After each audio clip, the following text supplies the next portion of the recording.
ఇవాల్టికి సరిగ్గా 16 ఏళ్లు వైఎస్ రాజశేఖర రెడ్డి తిరిగిరాని లోకాలకు వెళ్లిపోయి ఇప్పటికీ ఆ మహానేతను స్మరించుకుంటున్నారు. జనంతో మమేకం కావడానికి వెళ్లి అనుకోని ప్రమాదంలో చిక్కుకుని అనంత లోకాలకు వెళ్లిపోయారు. వైఎస్ మరణించిన రోజు ఏం జరిగింది? ఆ విషాదం ఎలా జరిగింది?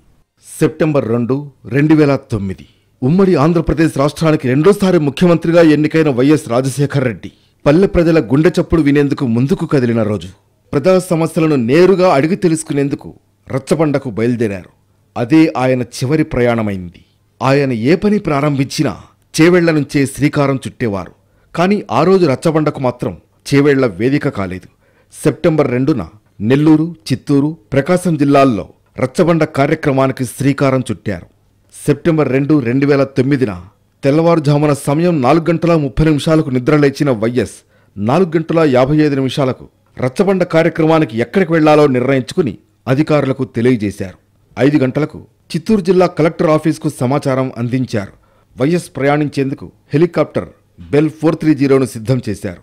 ఉదయం 6:35 సీఎం ఛాపర్ ప్రయాణించే దారిలో అతి తక్కువ ఎత్తు వరకు వ్యాపించే క్యుములోనింబస్ మేఘాలు దట్టంగా కమ్ముకున్నట్లు సమాచారం వచ్చింది.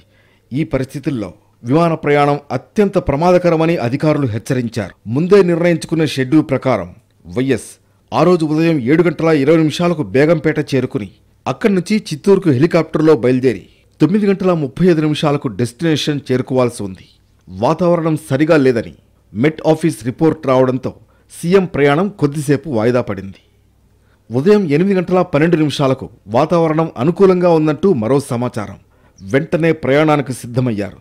8:31 శంషాబాద్ ఏటీసీ నుంచి ప్రయాణానికి పైలట్లు అనుమతి తీసుకున్నారు. 8:35 బేగంపేట ఎయిర్పోర్ట్ నుంచి చిత్తూరుకు బయలుదేరింది హెలికాప్టర్. దాని ఎత్తు క్రమేపీ పెరుగుతూ 2000 అడుగుల ఎత్తుకు చేరింది.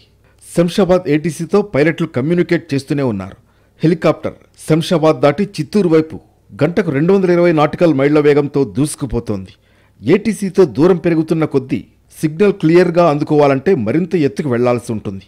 అందుకు అనుగుణంగా హెలికాప్టర్ను 5000 అడుగులు ఎత్తుకు తీసుకువెళ్లారు. ఆ రోజు ఉదయం 9:40 సీఎం హెలికాప్టర్తో శంషాబాద్, చెన్నై 2 రాడార్ స్టేషన్లకు సంబంధాలు తెగిపోయాయి. సమయం దాటినా అది గమ్యం చేరుకోలేదు. అసలు విషయం ఏంటంటే హెలికాప్టర్ మిస్ అయింది. నేతలు, ప్రజల్లో ఒకటే ఆందోళన, టెన్షన్. దేశ చరిత్రలోనే ఎన్నడూ లేనంత అతి భారీ సెర్చింగ్ ఆపరేషన్ మొదలైంది. క్షణమొక యుగం. కోట్లాది మందిని నిద్రపోనివ్వకుండా చేసిందా కాళరాత్రి. సెర్చ్ ఆపరేషన్లో 24 గంటల తర్వాత గుండెలు పగిలే నిజం లోకానికి తెలిసింది. హెలికాప్టర్ తునాతునకలైపోయింది. వైఎస్ఆర్ సహా 5 దేహాలు ఛిద్రమయ్యాయి. సెప్టెంబర్ 2వ తేదీ ఉదయం 9:30 హెలికాప్టర్ మిస్ అయితే మర్నాడు ఉదయం 10 గంటలకు అది ఘోర ప్రమాదానికి గురైందని తెలిసింది. కర్నూలుకు 70 కిలోమీటర్ల తూర్పున, రుద్రకోడూరుకు 15 కిలోమీటర్ల దూరంలో పౌరాల గుట్ట దగ్గర జరిగింది దుర్ఘటన. స్వచ్ఛమైన నవ్వు, అరమరికల్లేని మనస్తత్వం అటవీ ప్రాంతంలో నిర్జీవమై పడి ఉంది.